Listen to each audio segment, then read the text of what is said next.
పరమ తండ్రికి మహిమ కలుగును గాక. సెకండ్ సెక్షన్లో మన యొక్క రెండవ టాపిక్ ఆ ప్రవక్త ఎవరు. కొంతమందికి ఆ ప్రవక్త ఎవరు అనేటువంటిది కూడా ఈ టైటిల్ తెలియకుండా ఉండవచ్చు. దీని గురించినటువంటి బైబిల్ గ్రంథ వార్త మొదటి అధ్యాయము 24-25 వచనాలు. పంపబడిన వారు పరిసయ్యులకు చెందిన వారు నీవు క్రీస్తువైనను ఏలియావైనను ఆ ప్రవక్తవైనను కాని ఎడల ఎందుకు బాప్తిస్మం ఇచ్చుచున్నావని అతనిని అడుగగా. అలాగే యోహాను సువార్త 1వ అధ్యాయము 19 నుంచి వచనాలు చూసినట్లయితే, నీవెవడవని యోహానును అడుగుటకు యూదులు యెరూషలేము నుండి యాజకులను లేవీయులను యోహాను నద్దకు పంపినప్పుడు అతడిచ్చిన సాక్ష్యం ఇదే. అతడు ఎరుగననుక ఒప్పుకొనెను, క్రీస్తును కానని ఒప్పుకొనెను. కాగా మరి నీవెవరివి? నీవు ఏలియావా అని అడగగా అతడు కానెను. నీవు ఆ ప్రవక్తవా అని అడగగా కానని ఉత్తరమిచ్చను. కాబట్టి వారు నీవెవరు? మమ్ము పంపిన వారికి మేము ఉత్తరం ఇవ్వాలని కనుక నిన్ను గురించి నీవేం చెప్పుకొనిచున్నావని అతన్ని అడిగాడు. ఆ ప్రవక్త, ఈ ఆ ప్రవక్త అనేటువంటి మాటని ఎక్కడుంది ఈ మాట అంటే ద్వితీయోపదేశకాండం 18:18లో రాయబడి ఉంటారు. అక్కడ మోషే ఏమని చెప్తాడంటే, నా వంటి ప్రవక్త మీ సహోదరులో నుండి పుట్టును. అలాగే దేవుడు కూడా చెప్తాడు, మోషే నీ వంటి ప్రవక్తను వారి సహోదరుల నుండి నేను పుట్టిస్తాను అని చెప్తూ ఉన్నాను. సో ఈ విషయాన్ని గమనిస్తే నా వంటి ప్రవక్త అనే మాటకు మన యొక్క సహోదరుడు ఫజ్లుర్ రెహమాన్ గారు మహమ్మద్ గురించి యేసు సాక్ష్యమైన పుస్తకం రాశారు. బ్రదర్ రాశారు, రచయిత చక్కగా నవ్వుకుంటున్నారు. పుస్తకం రాశారంటే పుస్తకం రాశారు. దీంట్లో 66వ పేజీలో అబద్ధ ప్రవక్తలు వస్తారని బైబిల్లో ఉంది కాబట్టి నిజమైన ప్రవక్తలు వస్తారనే కదా అన్నట్లుగా ఉల్లేఖించారు. అలాగే అబద్ధ క్రీస్తులు వస్తారు కదా అన్నారు. అంటే అప్పుడు నిజమైన క్రీస్తులు కూడా వస్తారు. ఇప్పుడు అబద్ధ ప్రవక్తలు వస్తారంటే నిజమైన ప్రవక్తలు వస్తారని, మరి అబద్ధ క్రీస్తులు వస్తారంటే నిజమైన క్రీస్తులు కూడా రావాలి కదా. మరి మెసేజ్ తర్వాత వచ్చిన మెసేజ్ ఎవరు? పుస్తకంలో రాశారు. మరి దానికి ఆన్సర్ కూడా సోదరుడు మనకి అందించారు. తర్వాత 43వ పేజీలో ప్రజలలో నుండి మోషే వంటి ప్రవక్త రానున్నాడని దేవుడు సెలవిచ్చినట్టు మనకు అర్థమవుతుంది. కాబట్టి మోషే నుండి వచ్చే ప్రవక్త ఎవరు అంటే మహమ్మద్ గారని రాశారండి. దీంట్లో పుట్టుక, వివాహం, భార్య బిడ్డలు, వలస, గుర్తింపు, ధర్మశాస్త్రం, పరిపాలన, సహజ మరణం ఇవన్నీ ఇచ్చి ఈ లక్షణాలన్నీ యేసు ప్రభువులో లేవు. కాబట్టి ఈ లక్షణాలు కలిగిన ఒక మహమ్మద్ గారిలోనే. కాబట్టి ఈ ప్రవక్త ఎవరంటే మా మహమ్మద్ గారే అని ఈ గ్రంథాన్ని రాసుకున్నారు. మంచిది. అలాగే అహ్మద్ దీదత్ అనేటువంటి ఆయన కూడా పుస్తకం రాసుకున్నాడు. ఆ ప్రవక్త మా మహమ్మద్ గారు అని. ఇదే అహ్మద్ దీదత్ గారు పుస్తకం రాశాడు, బైబిల్ దేవుని వాక్యమా అన్నాడు. అదే వాక్యంలో దివ్యోపదేశకాండంలో ఉన్న ప్రవక్త మావాడే అన్నాడు. మళ్ళీ అదే దివ్యోపదేశకాండంలో ఉన్న వాక్యాల బదులు అబద్ధం అని అంటున్నాడు. సో నాకు ఈ పుస్తకాలు చదివినప్పుడు దాదాపు రాత్రి కూడా చదువుకుంటూ నవ్వుతుండేవాడిని. ఎందుకంటే వీళ్ళు పాపం ఏమనుకోవాలి అర్థం కావట్లేదు. ఒక పక్క కాదు అంటాడు, మళ్ళీ దాన్ని తీసుకుంటా ఉన్నారు వీళ్ళు. ఏంటంటే పాపం ఏంటి పరిస్థితి అని నవ్వుకుంటా ఉండేవాడిని. ఏం చేసేవాడు కాదు. డైలాగ్ అనే పుస్తకం ఉందండి, ఆల్ఫార్ పబ్లికేషన్ కర్మవారు. ఈ పుస్తకంలో కూడా రాయబడింది ఏంటంటే, ఒక క్రైస్తవుడితోటి చర్చ చేశాడు. 85వ పేజీలో మోషే లాంటి ప్రవక్త ఎవరు? అంటే రెహమాన్ గారు 24 గంటల కష్టపడి పరిశోధించిన పుస్తకం కాదు ఇది. ఆల్రెడీ ఎప్పుడో ఈయన ఒక ఆయన రాశాడు, ఆయన ఒక ఆయన రాశాడు, ఎప్పటి నుంచో వచ్చింది ఇవన్నీ. సో అందరూ ఒకే పరంపరంగా ఒక క్రమంలో వెళ్తున్నారు, వారు ఆర్డర్లో వెళ్ళిపోతా ఉన్నారు. ఎందుకు ఆ ప్రవక్త యేసును రాదంటున్నారంటే, నా బట్టి అంటే లైక్ మోషే అనేటువంటి, మోషేకి పెళ్ళయింది, యేసు ప్రభుకి పెళ్ళయిందా? మోషేకి పిల్లలు ఉన్నారు, యేసు ప్రభుకి ఉన్నారా? మోషే సహజంగా చచ్చిపోయాడు, యేసు ప్రభు మీ ప్రకారంగా ఎక్కడ చచ్చిపోయాడు? అక్కడ చెప్తారు సమాధానం, సెకండ్ రౌండ్లో అడుగుతాం అన్నమాట. అర్థమైందా?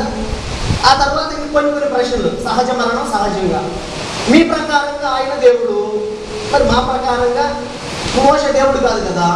ఇలాంటి కొన్ని రాశారండి, చాలా ఉన్నాయి. ఇది వారి ఇస్లామిక్ అభిప్రాయం. అర్థమైందండి? బాగా గ్రహించండి, తెలుస్తుంది. ఇప్పుడు మన పరిశుద్ధ గ్రంథంలో నుంచి కొన్ని విషయాల్ని ఆలోచన చేస్తే, మొట్టమొదటిగా అక్కడ దేవుడు చెప్పినటువంటి మాటల్ని, ఆ ప్రవక్తల గురించి ఏం చెప్పాడంటే, నీ వంటి ప్రవక్త, ఎవరు వంటి? మోషే వంటి. మోషే వంటి ప్రవక్తని ఇస్లాం ప్రపంచం ఏ విధంగా వక్రీకరించుకుని తయారు చేసుకుంది అంటే, బాహ్య సంబంధమైనటువంటి పోలికలతో, శరీర సంబంధమైన పోలికలతో మోషే గారికి, మహమ్మద్ గారికి శరీర సంబంధమైన పోలికలను చూపించి ఇద్దరు ఒకటే అని చూపించారు. ఆత్మ సంబంధమైన పోలికలు కాదు, ప్రకృతి సంబంధమైన పోలిక. ఎందుకనగా భక్తుడైన పౌలు అంటున్నాడు కొరింథీ మొదటి పత్రిక, ప్రకృతి సంబంధమైన మనుషులకి ఆత్మ సంబంధమైన విషయాలు వెర్రితనముగా అంటారు. ఇప్పుడు ప్రకృతి సంబంధంగా ఏ విషయాన్ని తీసుకుంటున్నారు? నీ సహోదరులో నుండి పుట్టును. ఇశ్రాయేలీ సహోదరులు ఎవరు? ఇష్మాయేలీలు అని వారి అభిప్రాయము, లేదా బైబిల్ అభిప్రాయం అనేది కూడా మనకి ప్రశ్నలో సమాధానాన్ని తెలియచేయగలరు. నీ కొరకు పుట్టును అంటే ఇది ఏకవచనంలో చెప్పబడినా కూడా మీ కొరకు అంటే ఇజ్రాయేల్ కొరకు పుడతాడంట ప్రవక్త. మరి అరబ్బుల కొరకు, అరబ్బు జాతిలో ఒక ప్రవక్త పుట్టాడన్న ఇస్లామిక్ సిద్ధాంతం తప్ప మీ కొరకు పుడతాడన్నారు కదా. మరి మహమ్మద్ గారి ఆ ప్రవక్త అయితే ఎవరి కోసం పుట్టాలి? ఇస్రాయేలీ కోసం. మరి ఖురాన్లో ఏం చెప్తున్నాడు అల్లా గారు? అరబ్బు జాతిలో నుండి ఒక ప్రవక్త పుట్టేదానికి మీకు ఇలా ఉందా అంటున్నాడు. యాక్చువల్గా ఖురాన్ హదీసులు మాట్లాడకూడదని దాంట్లో రాసుకున్నాం అనుకున్నాం. షటన్గా ఇక్కడ రవి గారు దాంట్లో ఉంది అని అన్నాడు. అయినప్పటికీ నేను ఖురాన్ అయ్యాన్ని యూజ్ చేయాల్సిన అవసరం లేదు. నా దగ్గర ఉన్న పరిశుద్ధ గ్రంథంతో నేను మాట్లాడగలను. బ్రదర్ కావాలంటే యూజ్ చేసుకోవచ్చు. ఓకే, తరువాత అతడి నోట నా మాటలు ఉంచుతాను. ఆ ప్రవక్త నోట్లలో నా మాటలు ఉంచుతాను అని అన్నాడు. యెహోవా మాటలు, పరమ తండ్రి మాటలు, యావే మాటలు ఆ ప్రవక్త నోట్లో ఉండాలన్నమాట. తర్వాత 5వ పాయింట్, నేను యావే అతనికి ఆజ్ఞాపించున్నది యావత్తును అతడు వారితో చెప్పును. వారెవరు? అరబ్బులు కాదు, ఇశ్రాయేలీలతో చెప్పును. 6వ పాయింట్, అతడు నా నామమున చెప్పు నా మాటలు వినని వారిని దాని గురించి విచారణ చేస్తాను. ఎవరి నామమున చెప్పాలి? నా నామమున. ఆయన నామం ఏమిటి? తరతరములకు ఇదే నా నామం. జకరియా 14:9. ఆయన ఒక్కడే, యావే ఒక్కడే అనియు, ఆయన పేరు ఒక్కటేననియు. మరలా మారదు. మారిద్దా? అంటే భాష మారిపోయిందండి. ఆలోచన చేద్దాం. ఫర్ ఎగ్జాంపుల్, దానియేలు బబులోను దేశంలో ఉన్నప్పుడు, బబులోను నెబుకద్నెజరుకి మాట్లాడేటప్పుడు దానియేలు కల్దీయుల భాషలో పేరు చెప్పాడా యావే అని? కల్దీయుల భాషలో చెప్పాడా? మోషే ఐగుప్తు దేశానికి వెళ్ళినప్పుడు ఐగుప్తు దేశ భాషలో యావే పేరు చెప్పాడా, లేక హెబ్రీ భాషలో పేరు చెప్పాడా? అన్ని జనుల దగ్గరికి వెళ్ళినప్పుడు ఒక పేరు, ఇజ్రాయేల్ దగ్గరికి వెళ్ళినప్పుడు ఒక పేరు, ఇంకొకరి దగ్గరికి వెళ్ళినప్పుడు ఇంకొక పేరు, ఇన్ని రకాలుగా పేరు మార్చుకుంటాడా? నా నామము ఇదే, తరతరములకి ఎన్నటికీ మారదు అన్న ఆయన కొన్ని వేల సంవత్సరాలు అయిపోయేదానికి పేరు మార్చుకుని అలాగా వస్తానంటాడా? అప్పుడు మార్చుకోను, అబద్ధం ఆడను, సోదరులే చెప్తా ఉంటారు, దేవుడు అబద్ధమాడు ఆయన నరుడు. మరి యావే అనే నామము నిరంతరం ఇదే ఉంటారని చెప్పిన ఆయన పేరు మార్చుకుని మనలా అలాగా వచ్చాడంటారా అని మనం ఆలోచన చేస్తే, అప్పుడు సోదరులు మనల్ని అడగొచ్చు, మరి మీ బైబిల్లో తెలుగులో యావే ఉంది, ఇంగ్లీష్లో జావే ఉంది, తర్వాత ఆవే ఉంది, రావే ఉంది, ఇన్ని పేర్లు ఉన్నాయి కదా అని అడగొచ్చు. ఇవన్నీ మనుషుల తర్జుమాలు, ట్రాన్స్లేషన్స్. దేవుడు ప్రేరేపిస్తే వ్రాసిన గ్రంథం అని ఎవరు చెప్పరు, ట్రాన్స్లేషన్ అని అంటారు వీటిని. ట్రాన్స్లేషన్కి స్వతహాగా దేవుని ప్రేరేపణతో వ్రాసిన విషయాలకి అర్థం చేసుకుని గ్రహించాలి. ఆయన తన పరిశుద్ధ ప్రవక్తల చేత ప్రేరేపించి వ్రాసిన గ్రంథంలో ఆయన పేరు యావే అని ఉంది. అర్థం ఉండడానికి ఒక్కొక్కళ్ళు ఒక్కొక్క విధంగా దాన్ని తర్జుమా చేసుకున్నారు. సరే, ఇంతకీ ఈ ద్వితీయోపదేశ కాండంలో ఉన్నటువంటి మాటలు ఏదైతే వాగ్దానాలు, ప్రవచనాలు, లేఖనాలు ఉన్నాయో ముందుగా చెప్పబడి అవన్నీ మహమ్మద్ గారికే సంబంధించినవి అని చెప్పుకుంటూ ఉన్నాం. చాలా మంది చెప్పుకుంటాం, ముస్లిం సహోదరులు అందరూ చెప్తూ ఉన్నారు. తప్పు లేదులేండి. జనవరి 1 ఒకసారి ఒక చర్చికి వెళ్తే ఒక ఆమె స్లిప్ తీసుకుంది వాగ్దానాలని. ఆ స్లిప్లో ఒక వాగ్దానం వచ్చింది, ఇదిగో నువ్వు గర్భం ధరించి కుమారుని కందువు అని వచ్చింది. అయ్యగారు ఇదేం వాగ్దానం అంటే, ఇది నీకేనమ్మా అన్నాడు. నాకు వాగ్దానం ఏందయ్యా, గర్భ సంచే తీసేసారు, ఇంకా గర్భం కంది పిల్లలు పట్టుకు ఏంటండి అని అంటే అందరు ఈ వాగ్దానం నాదే అనుకుంటున్నారు. ఇశ్రాయేలు వాగ్దానాలేవి, అన్యజనుల వాగ్దానాలేవి, ప్రవచనాలేవి అంటే ఎవరికి ఆలోచించండి, తప్పు లేదు. మాది అనుకోవడంలో తప్పు లేదు, ఇందిరాగాంధీకి నాకు రిలేషన్షిప్ ఉందనుకోవడంలో తప్పు లేదు. కానీ అకార్డింగ్ టు ఎవిడెన్స్ ఏదన్నా ఉంటే పుస్తకాన్ని రాసినటువంటి రెహమాన్ గారు తెలియచేయాల్సిందిగా నేను కోరుచున్నాను. దీంట్లో నేను కొన్ని విషయాలు, కీర్తన 78:8 ఉంది, ఆయన యాకోబు సంతతికి శాస్త్రములను నియమించను, ఇశ్రాయేలు సంతతికి ధర్మశాస్త్రములను అనుగ్రహించను, మన పితరులు తమ పుత్రులకు దాన్ని తెలపవాలని ఆజ్ఞాపించను. ఈ ధర్మశాస్త్రం ఎవరికంటే యాకోబు సంతతికి, ఇష్మాయేలు సంతతికి కాదు, లేక మహమ్మద్ గారికి కాదు. ద్వితీయోపదేశ కాండం 29:29 రహస్యములు మన దేవుడైన యెహోవాకు చెందును. అయితే మనము అంటే ఇశ్రాయేలీలు అంటే ఇప్పుడు క్రైస్తవులు కూడా ఇశ్రాయేల్ అంటే క్రైస్తవ్యం అనేది ట్రాన్స్లేషన్ వచ్చిన పేరు. అందరూ మెస్సయ్యను వెంబడించేవారు. అబ్రహాము ద్వారా ఆశీర్వచనం పొందినటువంటి మనం కూడా నిజమైనటువంటి ఇశ్రాయేలు ప్రజలమే. ఇక్కడ అంటున్నాడు, రహస్యములు మన దేవుడైన యెహోవాకి చెందును.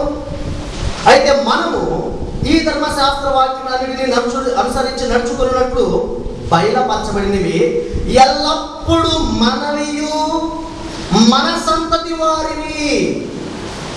ఎవరివంట? ఇశ్రాయేలు అనుకున్నారు, మనవియు మన సంతతి వారు. ముస్లిం సహోదరులు ఏమన్నారంటే మాయి కూడా ఏ అంటున్నారు. ఏం చేస్తా ఎవిడెన్స్ ఏమి లేదు. ఇలా పుస్తకాలు చెప్పుకుంటున్న తప్పు లేదండి. మేము నమ్మింది ఇదే కరెక్ట్ అని చెప్పేసి అమాయక క్రైస్తవుల దగ్గరికి వెళ్ళి మీరు తప్పు, మాకు అదండి, మీకు ఇదండి, ఇలా నానా రకాలైనటువంటి ఏదన్నా ఉంటే ఇలాగ మనం చర్చించుకుని డిక్లేర్ చేసుకోవాలి. తరువాత కీర్తన 147:19-20 ఆయన తన వాక్యము యాకోబులకు తెలియజేశారు, తన కట్టడలను తన న్యాయ విధులను ఇశ్రాయేలులకు తెలియజేశాను. ఏ జనమునకు ఆయన ఇలాగు చేసి ఉండలేదు, ఏ జనముకు కూడా ఇలాగున చేసి ఉండలేదు. నెక్స్ట్ రోమాపత్రిక 3:1-2 అట్లయితే యూదునికి కలిగిన గొప్పతనం ఏమి, సున్నత వలన ప్రయోజనమేమి? ప్రతి విషయములు అధికమే. మొదటిది దేవోక్తులు యూదుల పరము చేయబడినవి. ప్రవచనాలు, వాగ్దానాలు ఎవరి పరము చేయబడి అంటే యూదుల పరము చేయబడినవి. రోమాపత్రిక 3:19 ప్రతి నోరు వాక్యానికి వ్యతిరేకంగా మాట్లాడే ప్రతి నోరు మూయబడినట్లు సర్వలోకము దేవుని శిక్షకు పాత్రమగునట్లును ధర్మశాస్త్రము చెప్పుచున్న వాటన్నిటినీ ధర్మశాస్త్రములకు లోనైన వారితో చెప్పుచున్నదమని ఎరుగుదము. ధర్మశాస్త్రం చెప్పింది ధర్మశాస్త్రానికి సంబంధించిన వాళ్ళతో. ధర్మశాస్త్రానికి నీకు ఉన్న సంబంధం ఏమిటండి? ఏమిటో ఆ సంబంధాన్ని సహోదరులు తెలియచేయాలి. తరువాత రోమాపత్రిక 9:4 వీరు ఇశ్రాయేలీయులు దత్తపుత్రత్వమును, మహిమయు, నిబంధనలను, ధర్మశాస్త్ర ప్రధానమును, అర్చన ఆరాధనను, వాగ్దానములు వీరివి. మావి అయితే తీసుకోండి, ఏం పర్వాలేదు. ఏమంటే ఏది లేనప్పుడు ఏదో తీసుకోవాలి కదా. నా మాటలకు కొంచెం బాధ కలిగి ఉండొచ్చు, మాకు కూడా అంతకంటే చాలా బాధ కలుగుతుంది. ఎంతోమంది ముస్లిమ్స్ మమ్మల్ని అల్లాడించారు. మా దగ్గర ఖురాన్ తీసుకొచ్చేసి ఇట్లా చెప్పి అట్లా చెప్పి నువ్వు దేవుడు రాజ్యానికి వెళ్తావు, నరకానికి వెళ్తావు, నువ్వు ఎట్లారా నువ్వు అట్లారా అని చెప్పేసి పరిశోధనలు ప్రారంభించాం. వాస్తవాలన్నింటినీ బయటికి తీసుకున్నాం. లేఖనాల్లో బైబిల్ చెప్తుంది వీరి ఇశ్రాయేలీయులు, మహిమ వీరిది, నిబంధన వీరిది, వాగ్దానము వీరిది. వాగ్దానాలు ఎవరివంటే ఇశ్రాయేలు ప్రజలవి. ఎఫెసీ పత్రిక 2:12 ఆ కాలమందు ఇశ్రాయేలుతో సహపౌరులు కాక పరదేశులను, వాగ్దాన నిబంధనలు లేని పరజనులను, నిరీక్షణ లేని వారును లోకమందు ఉండి క్రీస్తుకు దూరస్తులైనని మీరు జ్ఞాపకం చేసుకోండి. ఏమండి, వాగ్దానము లేదంట, వాగ్దానాలు లేవు, నిబంధనలు లేవు. ఈ ఇశ్రాయేలుకి సంబంధించిన ప్రవచనాలు, వాగ్దానాలు అన్నీ కూడా మావే మావే మావే మావే అని చెప్పి ముస్లిం ప్రపంచం అంతా కూడా భ్రమపడుచూ ఉన్నారు. కానీ వాస్తవం అవి వారికి సంబంధించినటువంటివి ఏమి కాదు. ఇకపోతే ద్వితీయోపదేశ కాండం అంటే రెండవసారి చేసిన ఉపదేశం. ఇందులో ఉన్న విషయాల్లో అసలు ఈ ద్వితీయోపదేశ కాండంలో ప్రవక్త అయిన మోషే ఎవరితో మాట్లాడుతున్నాడు? ద్వితీయోపదేశ కాండం 1:1, 1:4, 4:1, 5:1, 9:1, 10, 12, 31:1 ఈ వాక్యాలన్నింటిలో రాయబడింది. ఆయన మోషే ఇశ్రాయేలులందరిని పిలిపించి ఇట్లా నేను ఇవన్నీ ఇశ్రాయేలుతో మాట్లాడుతున్నాడు కానీ వేరే జనాంగముతో మాట్లాడలేదు అని చెప్పి లేఖనాల్లో మనం తెలుసుకున్నాం. ఇకపోతే మోషే లాంటి వాడు మహమ్మద్ గారు అని పుస్తకాలు రాశారు. దేన్ని బట్టి రాశారంటే స్పిరిచువాలిటీ క్వాలిటీస్ ఒక్కటి కూడా కోట్ చేయలేదు. మహమ్మద్ గారు ఆత్మ సంబంధమైన వ్యక్తి అని ఈ పుస్తకాల్లో చిన్న రిఫరెన్స్ రాసింది ముస్లిం సహోదరులే, క్రైస్తవులు కాదు. మహమ్మద్ గారు పరిశుద్ధమైన ఆత్మ సంబంధమైనటువంటి వ్యక్తి అని కంపేర్ చేస్తూ సింగిల్ వర్డ్ కూడా ఈ బుక్స్ లో లేవండి. శరీర సంబంధమైన పోలికలతో పోల్చారు. సరే, ఇప్పుడు శరీర సంబంధంగానే వెళ్దాం. మనం కూడా కొన్ని శరీర సంబంధంగానే తీసుకుందాం. శరీర సంబంధంగానే ఎట్లా చూసుకున్నాం? మొట్టమొదట ఇష్మాయేలు నుండి కేదారు నుండి మహమ్మద్ వరకు 3000 సంవత్సరాలు. మహమ్మద్ గారు కేదారు వంశంలో నుంచి వచ్చారని మన రెహమాన్ గారు కూడా ఈ గ్రంథాల్లో ఆ విధంగా తెలియజేస్తున్నారు. కేదారు వంశం అని ఇష్మాయేలు కుమారుడు కేదారు. లేఖనాల్లో చూస్తే సుమారు 3000 సంవత్సరాలు ఇష్మాయేలు కాలం నుంచి మహమ్మద్ గారి వరకు. ఈ 3000 సంవత్సరాలలో ఒక్క ప్రవక్తనైనా అరబుల దగ్గరికి పంపించలేదు అల్లా. ఒక్క ప్రవక్తనైనా అల్లా గారు పంపించాల. 1,24,000 మంది ప్రవక్తలు ఇశ్రాయేలుకి పంపిస్తే అరబు జాతి ఏమైపోవాలి?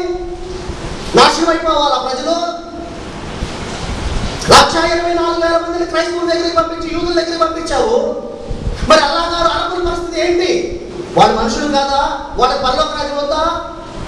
ఎందుకు వదిలిపెట్టేశారు? అల్లా గారు సమాధానాన్ని తెలియజేస్తారు. గమనించండి. ఇప్పుడు శరీర సంబంధమైన పోలికలు చూసుకుందాం. మహమ్మద్ గారి మొట్టమొదటిగా శరీర సంబంధమైన పోలికలు చూసుకుందాం, తర్వాత ఆత్మ సంబంధమైనటువంటి పోలికలు చూసుకుందాం.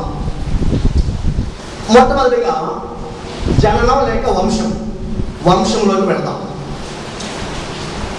మోషే గారి వంశం ఏమిటి? భూమి ఆకాశములను సృష్టించు దేవునిని ఆరాధించే వంశంలో పుట్టాడు. ఎవరు పుట్టింది? మోషే గారు. నిజ దేవుడైన యావేని ఆరాధించే కుటుంబంలో లేవి గోత్రంలో జన్మించినట్లుగా లేఖనాలలో రాయబడింది. నిర్గమకాండం 2:1, నిర్గమకాండం 6:19, నిర్గమకాండం 6:20, సంఖ్యాకాండం 26:59, ద్వితీయోపదేశకాండం 21:5, ద్వితీయోపదేశకాండం 24:8, ద్వితీయోపదేశకాండం 10:8, ద్వితీయోపదేశకాండం 18:1, ద్వితీయోపదేశకాండం 18:5. సృష్టికర్త అయిన యావేను ఆరాధించే వంశములో జన్మించారు. ఇప్పుడు నా వంటి ప్రవక్త అంటే ఇప్పుడు మోషే కూడా అదే సృష్టికర్తను ఆరాధించే కుటుంబంలో పుట్టాలి. మరి మోషే గారు చెప్పినట్లుగా నా వంటి ప్రవక్త ఏ కుటుంబంలో నుంచి పుట్టాడంటే, జాగ్రత్త వినండి, మహాప్రవక్త మహమ్మద్ అనేటువంటి ఈ పుస్తకంలో మహమ్మద్ గారు ఏ వంశంలో పుట్టారంటే 30వ పేజీలో రాయబడింది. మక్కాలో స్వయంగా దేవగృహమైన కాబాలో 300 విగ్రహాలు పూజలు అందుకునేవి. ఎక్కడ జరిగే పూజలు? కాబా. అంటే కాబాలో ఇంతకుముందు 360 బొమ్మలు పూజిస్తూ ఉండేవారు. అలాంటి కుటుంబంలో నుండి, వంశంలో నుండి మహమ్మద్ గారు జన్మించారు. అంటే మహమ్మద్ గారి తండ్రి గారు అబ్దుల్లా కానీ, మహమ్మద్ తల్లి గారు అమీనా కానీ, వారి తల్లిదండ్రులు కానీ అబూ ముతాలిబ్ కానీ, లేక వారి పినతండ్రి కానీ ఎవరు కూడా సృష్టికర్త అయిన యావేను ఆరాధించినట్లుగా చిన్న ఎవిడెన్స్ మీ ఖురాన్లో నుంచి అయినా చూపించవచ్చు, బైబిల్లో నుంచి అయినా చూపించవచ్చు. ఎక్కడ కూడా స్వయాన విగ్రహారాధన కుటుంబంలో నుంచి పుట్టాడు అని రాయబడి ఉంది. ఇది ముస్లిం సోదరులు రాసిన పుస్తకం, నేను రాస్తుంది కాదు.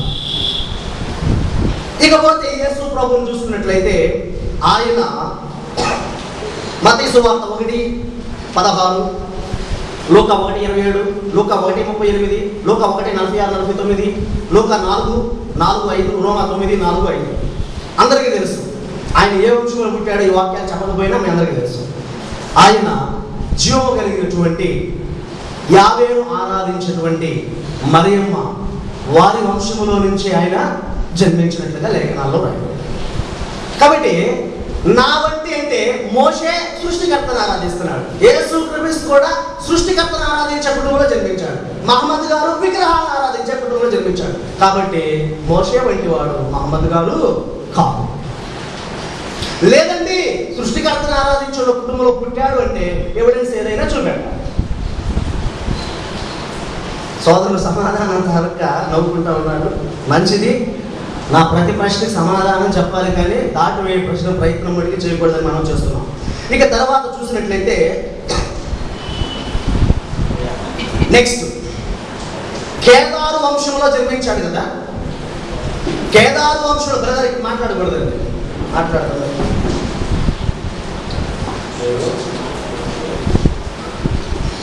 కేదారు వంశం, కేదారు వంశస్థులు విగ్రహారాధికుల, ఏమండి కేదారు వంశస్థులు విగ్రహారాధికుల, దేవుణ్ణి పూజించువారా?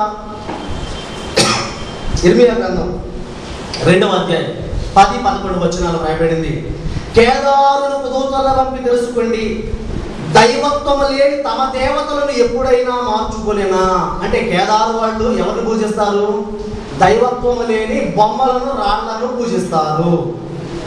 ఇప్పుడు మహమ్మద్ గారు కేదారులో నుంచి వచ్చాడు అంటే ఈ పుస్తకం కంటే కూడా ఇందులోనే రాశాడు సహోదరులు. మహమ్మద్ గారు విగ్రహారాధన కుటుంబంలో నుంచి వచ్చాడు, 360 విగ్రహాలు. ఎందుకంటే మహమ్మద్ గారు ఎప్పుడు వాళ్ళ తల్లిదండ్రులు ఎప్పుడు కూడా యావే పేరును కానీ యావేను ఆరాధించమని కానీ ఎప్పుడు కూడా చెప్పదు. ఇది శరీర సంబంధమైనటువంటిది. కాబట్టి మోషే లాంటి వాడు మహమ్మద్ కాదు. తరువాత వివాహం, శరీర సంబంధమైన పోలికలే కదా రాసింది. ఇక్కడ ఆత్మ సంబంధమైన పోలికలు రాస్తే ఆత్మ సంబంధంగా మాట్లాడారు. ఇప్పుడు వివాహంలో చూస్తే నిర్గమకాండం 2:16-17, నిర్గమకాండం 2:21లో మోషే కన్యకను పెళ్లి చేసుకున్నాడు. ఎవరిని? సిప్పోరాని. ఆమెకు అంతకుముందు పెళ్ళైనట్లుగా బైబిల్లో లేదు.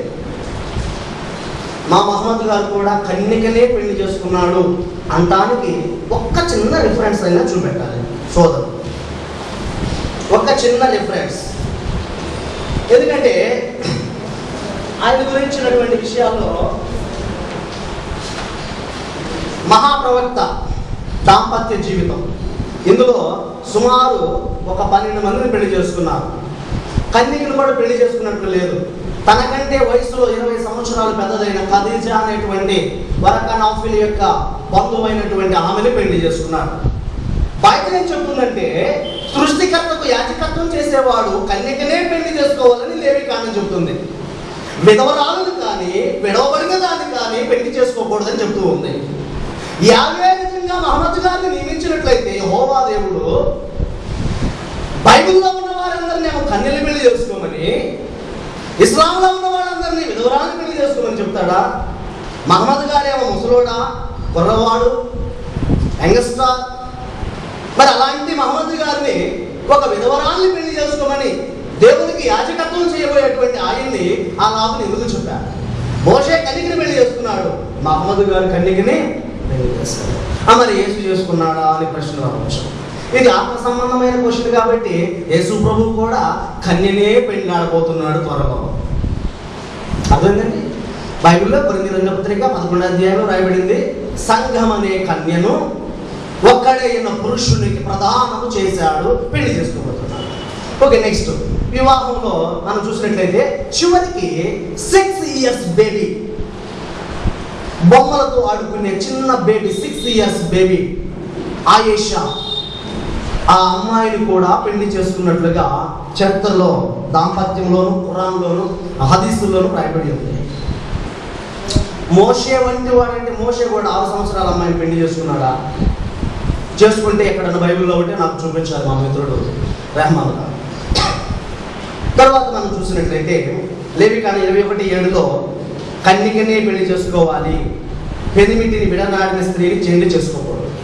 అప్పటికే ఖదీజా గారికి 2 భర్తలు ఉన్నారు. మహమ్మద్ గారు 3వ భర్త. నేను చెప్పలేదండి, ఈ పుస్తకాల్లో రాసి ఉంది. మళ్ళీ జాన్ రాజు గారు మా ప్రవక్త గురించి ఎలా చెప్పారని మీరు ఏమన్నా బాధపడతారా? మేము రాయలేదండి, ఈ పుస్తకాల్లోనే ఉండేయండి. ఓకే, మంచిది. నెక్స్ట్ మనం చూసినట్లయితే వివాహం బట్టి, దీన్ని బట్టి కూడా మహమ్మద్ గారు లాంటి వాడు, మోషే లాంటి వాడు మహమ్మద్ గారు కాదు. 3వది, మోషే అపోస్తలుల కార్యములు 7:22 విద్యాభ్యాసము. ద్వితీయోపదేశకాండం 31:22, ద్వితీయోపదేశకాండం 31:24, అపోస్తలుల కార్యములు 7:22. మోషే సకల విద్యలయందు ఆరితేరినవాడు. మరి మోషే లాంటి వాడంటే మహమ్మద్ గారు కూడా చదువుకోవాలి కదా. కానీ రెహమాన్ గారికి గ్రహింపు వచ్చింది, అందుకే పుస్తకంలో రాశాడు ఏమని, మోషే నిరక్షరాస్యుడు. మోషే ఎలాంటి వాడంట? మోషే నిరక్షరాస్యుడు అని ఈ పుస్తకంలో రాశారు. మహమ్మద్ గారు నిరక్షరాస్యుడు, ఉమ్మి, ఆయన ఏ స్కూల్లో చదువుకోలేదు. ఖురాన్లో కూడా చెప్పబడింది అన్నమాట, మహమ్మద్ గారు చదువుకోలేదు. ఇక్కడ కూడా రాయబడింది ఇస్లాం ప్రవక్త మహమ్మద్ అనే పుస్తకంలో 22వ పేజీలో నిరక్షరాస్య అయిన మహమ్మద్, నిరక్షరాస్య అయిన ప్రవక్త, చదువులేదు. మరి చదువులేదంటే మోషేలా? 22వ పేజీలో నిరక్షరాస్య అయిన మహమ్మద్, నిరక్షరాస్య అయిన ప్రవక్త, చదువులేదు. మరి చదువులేదంటే మోషే లాంటి వాడు. మోషే బాగా చదువుంది కదా, సకల విద్యలు తెలుసుకున్నవాడు కదా. మరి ఇంకా అసలు ఏమి చదవడం కూడా రాదు కదా మీ ప్రకారంగా. కాబట్టి మోషే లాంటి వాడు ఎలా అవుతాడు? మరి మోషే లాంటి వాడు యేసు ప్రభు చదువుకున్నాడా ఎవరిలోకి వెళ్ళి అని మీరు అడగవచ్చు. బైబిల్ గ్రంథంలో లూకాసు వార్త 4:16-21, లూకాసు వార్త 24:25-27, లూకా 24:44, యోహాను 5:45-46 ఈ వచనాల్లో రాయబడింది, ఆయన నజరేతుకు వెళ్ళి వాడుకు చొప్పున దేవాలయం నుండి ఆయన చేతికి ఒక గ్రంథం ఇవ్వబడిను. అప్పుడు ఆయన చదివి వినిపించి, ఈ లేఖనము మీ వినికిడిలో నెరవేర్చబడింది అన్నాడు. అక్కడున్న వారికి కూడా చెప్పాడు లూకాసు వార్త 24:44లో, నన్ను గురించి వ్రాయేసినటువంటి విషయాలన్నీ నెరవేర్చవలని ముందుగా చెప్పినవన్నీ నెరవేర్చబడ్డాయి. ప్రవక్తలను వ్రాసిన మాటల్ని నమ్మనటువంటి మందమతులారా అని తిట్టి ఆ ప్రవక్తలో ఉన్న వాక్యాన్ని చూపించారు. కాబట్టి యేసుక్రీస్తు వారు ఇక్కడ చదువుకున్నట్లుగానే యోహాను సువార్తలో కూడా డేవిడ్ అక్కడ ఎంత వచ్చిందట,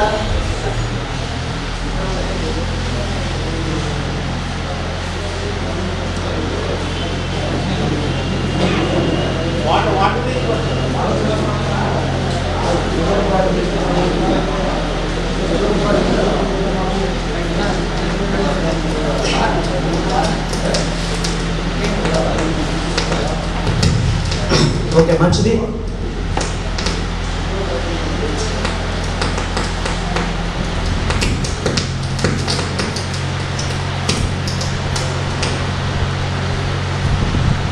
సో మహమ్మద్ గారికి చదువు రాదు, చదవలేడు, అక్షర జ్ఞానం లేదని రెహమాన్ గారు తన పుస్తకంలో రాస్తున్నారు. నిరక్షరాసి ఉమ్మి. కాబట్టి మోషే లాంటి వాడు మహమ్మద్ గారు ఏమాత్రం కూడా కాదు. సో ఈ విధంగా శరీర సంబంధంగా పోలికలు చూసుకుంటే మోషే లాంటి వాడు మహమ్మద్ గారు ఏమాత్రం కూడా కాదు. సరే, ఆత్మ సంబంధంగా మోషేకి మహమ్మద్ గారికి ఏమైనా సంబంధం ఉందా? స్పిరిచువాలిటీ క్వాలిటీస్, ఆత్మ సంబంధమైనటువంటి సంబంధం ఏమన్నా ఉందా? చూద్దాం.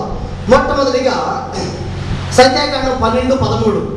మోషే ఎలుగెత్తి దేవాని యెహోవాకి యావేకి మొరపెట్టెను. యెహోవాకి ప్రార్థన చేశాడు. యేసు ప్రభు వారు కూడా భూమి మీద ఉన్నప్పుడు ఆయన తండ్రికి పలుమార్లు ప్రార్థన చేశాడు. తండ్రి నీ నామమును తెలియజేశాడు. సరే, మీరు ఈ విధంగా రాసుకున్నారు కాబట్టి యేసుక్రీస్తుని ప్రకటన పెట్టదాం. మహమ్మద్ గారు ఎప్పుడైనా యావే నామమున ప్రార్థన చేశాడా? ట్రాన్స్లేషన్లో ఉన్న పేరు కాదండి, ఒరిజినల్గా యావే అనే నామమేనా, లేదా యెహోవా అనే పేరు మీద చేశాడా? అసలు ప్రార్థన చేయడం మహమ్మద్ గారు ఎప్పుడన్నా కొండలోకి వెళ్ళి యెహోవా దేవుని ప్రార్థించడం, అసలు ప్రార్థన నేర్చుకోవడం ఏమన్నా తెలుసా? చేసినట్లుగా ఖురాన్లో ఎక్కడైనా ఉందా? ఖురాన్లో ఎక్కడైనా ఉందా? దాని ఉంటే మాకు తెలియజేసినట్లయితే, ఒరే మహమ్మద్ గారు కూడా యావేకే ప్రార్థన చేశాడని చెప్పి మేము గౌరవించడానికి ప్రయత్నం చేస్తాం. మమ్మల్ని చెప్పి సరైన సత్యమార్గం నడిపించవలసిన నైతిక బాధ్యత ఇస్లాం ఒక్క పైన యావే నామమున ప్రార్థన చేయాలి. ఇంతకు ముందే చెప్పుకున్నాం, అక్కడ యావే, ఇక్కడ యావే, ఇంకొక యావే అని చెప్పి పేర్లు ఏ భాషలో ఎక్కడికి వెళ్ళినా కూడా. తర్వాత మనం చూసినట్లయితే స్పిరిచువల్గా మోషే గారు ద్వితీయోపదేశకాండం 8:10 ఏమని చెప్పాడంటే, నీవు తిని తృప్తి పొంది నీ దేవుడైన యావేను నీకు ఇచ్చిన మంచి దేశమును బట్టి స్తుతింపవలెను. మోషే యావేను స్తుతించమని చెప్పాడు. లూకా 10:21 కూడా తండ్రిని స్తుతించినట్లుగా యేసు ప్రభు చూస్తున్నాం. మహమ్మద్ గారు ఎప్పుడైనా ప్రజలకి యావేను స్తుతించండి అని చెప్పినట్లుగా ఖురాన్లో నుండి చిన్న రెఫరెన్స్ నాకు చూపించారు. యావేని స్తుతించినట్లుగా. మూడవది చూసినట్లుగైతే ఆరాధన. మోషే యెహోవాకి నమస్కారం చేయమని, ఆరాధన చేయమని ప్రజలకు చెప్పెను. నిర్గమకాండం 34:14. వేరొక దేవునికి నమస్కారం చేయవద్దు, ఆయన నామం రోషము గల యెహోవా. యెహోవాకే ఆరాధన చేయాలి, నమస్కారం చేయాలి. యేసు ప్రభు వారు కూడా మత్తయి సువార్త 4:9-10 నీ దేవుడైన ప్రభువుకే నమస్కరించి ఆయన మాత్రమే సేవించవలను అని చెప్పారు. మరి మోషే వంటి వాడు మహమ్మద్ గారు అయితే మహమ్మద్ గారు ఎప్పుడైనా యావేని స్తుతించమని చెప్పాడా? క్లియర్లీ యావే అనే పేరుని, లేక యెహోవా అనే పేరుని, లేదు జెహోవా అని కూడా అనుకోండి, తీసుకోండి, ఏదైనా తీసుకోండి, మీరు ఆ ప్రశ్నకు సమాధానాన్ని తెలియచేయాలి. ఎందుకంటే మీరు పుస్తకం రాశారు కాబట్టి. తరువాత ద్వితీయోపదేశకాండం 6:4-5 అందులో ఇశ్రాయేలు వినుము, నీ పూర్ణ హృదయముతోను, పూర్ణాత్మతోను, నీ పూర్ణ శక్తితోను నీ దేవుడైన యెహోవాను ప్రేమింపవలెను. యేసు ప్రభు వారు మార్కు సువార్త 12:29-31 ఇశ్రాయేలు వినుము, నీ దేవుడైన ప్రభువుని ప్రేమింపవలను ప్రధానమైన ఆజ్ఞ అని చెప్పారు. మరి మహమ్మద్ గారు ఎప్పుడైనా ఓ అరబ్బు జాతి వారులారా, ఓ ఇస్లాం ప్రజలారా యావేని ప్రేమించండి అని చెప్పినట్లు ఏమన్నా సింగిల్ రిఫరెన్స్ ఏమన్నా ఉందా? లేదు, కాదు. కాబట్టి మోషే లాంటి వాడు మహమ్మద్ గారు ఏమాత్రం కూడా అవును అనడానికి ఇలా చెప్పుకుంటే ఏదైనా రిఫరెన్స్ మనకి తెలియచేయాలి రెహమాన్ గారు. ద్వితీయోపదేశకాండం 34:12 మోషే దేవుని ముఖాముఖిగా ఎరిగిన వాడు. మత్తయి 11:27 తండ్రి కాక ఎవడను కుమారుడు తప్ప ఇంకెవడను ఎరగడు. యేసు ప్రభు వారు తండ్రిని ఎరుగుతున్నాడు, అలాగే మోషే తండ్రిని ఎరిగారు. మరి నా వంటి ప్రవక్త అంటే అసలు మహమ్మద్ గారికి యావేని ఎరిగాడా? ఎప్పుడైనా యావే యెహోవా ప్రత్యక్షమయ్యాడా మహమ్మద్ గారికి? ఎప్పుడు ప్రత్యక్షం కాలేదు. కాబట్టి మోషే లాంటి వాడు మహమ్మద్ గారు కాదు. లేదండి, యెహోవా మోషేకి ప్రత్యక్షమైనట్లుగా ముఖాముఖిగా మాట్లాడినట్లుగా మహమ్మద్ గారితో కూడా మాట్లాడాడు అనడానికి ఖురాన్ నుంచి ఒక్క రిఫరెన్స్ అయినా చూపించాలి. తర్వాత నెక్స్ట్ పాయింట్, దేవుడు మోషేతో ముఖాముఖిగా మాట్లాడెను. ఇంతకుముందు ముఖాముఖిగా ఎరిగెను, ఇప్పుడు ముఖాముఖిగా మాట్లాడెను. మహమ్మద్ గారు క్రీస్తు శకం 610లో హిర్రా గుహలోకి వెళితే హిర్రా గుహలో జిబ్రియల్ వచ్చి అది మీ చదువు అన్నాదే కానీ యెహోవా వచ్చి చదువయ్యా అని చెప్పినట్లుగా, ఒకవేళ ఉంటే ఖురాన్లో నుంచి యెహోవా వచ్చాడని చూపించాలి. సో సంఖ్యాకాండం 12:8, సంఖ్యాకాండం 29:40, నిర్గమా 4:12, నిర్గమా 33:11, ద్వితీయోపదేశకాండం 5:31లో ముఖాముఖిగా మాట్లాడెను. ముఖాముఖిగా మోషేతో మాట్లాడాను. యేసు ప్రభు వారు కూడా, తండ్రి నీవు నాకు అనుగ్రహించిన మాటలు నేను వారికి ఇచ్చిందని 17:17, యోహాను 15:15, యోహాను 12:49, యోహాను 8:38, తండ్రి నాకు ఏమైతే చెప్పాడో ఆ మాటలే నేను తెలియజేస్తూ ఉన్నా. ఇలాగున చెప్పినటువంటి మాటలన్నింటినీ కూడా మనం చూసినట్లయితే ద్వితీయోపదేశకాండం 18:19లో ఏం చెప్తున్నాడంటే, వారి సహోదరులో నుండి నీ వంటి ప్రవక్తలు వారి కొరకు పుట్టించదును, అతని నోట నా మాటలు ఉంచదు. అసలు మహమ్మద్ గారి నోట్లో యెహోవా పేరే లేదు, ఇక యెహోవా మాట ఎట్లా కలుగుతాడా? లేదు, పేరు మార్చుకున్నాడా అల్లా గారు, అప్పుడు యెహోవాగా ఇప్పుడు అల్లాగా, భవిష్యత్తులో ఇంకేదైనా మార్చుకుంటాడా? అలా మాటి మాటికి మార్చుకునేటువంటి ఆయన దేవుని లక్షణమేనా? నా పేరు ఎన్నటికీ మారదని చెప్పి మోషేతో ఇశ్రాయేలుతో చెప్పి అరబ్బుల దగ్గరకు వచ్చేదానికి నీ పేరు మార్చుకున్నాను సారీ అని అంటాడా? అనలేడు కదా.